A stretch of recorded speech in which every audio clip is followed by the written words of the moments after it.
Hello everyone. In this video, I will show you different ways to see deleted messages on WhatsApp. First, open your phone settings. Scroll down and tap on Apps or App Management. Look for notifications. Inside this menu, find Notification History. On some phones, the path may look slightly different, but the name is usually the same. Turn Notification History on if it is not already enabled. Once it is on, you can go back to the screen anytime and see recent notifications.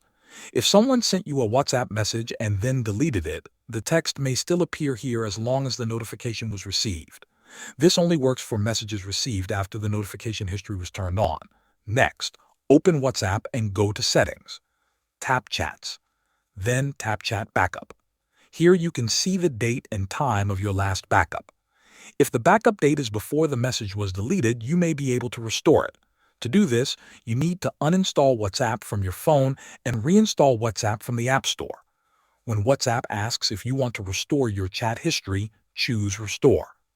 The deleted message may now be visible again. It is very important to know that this method will remove all messages that were sent after the backup date. Thanks for watching.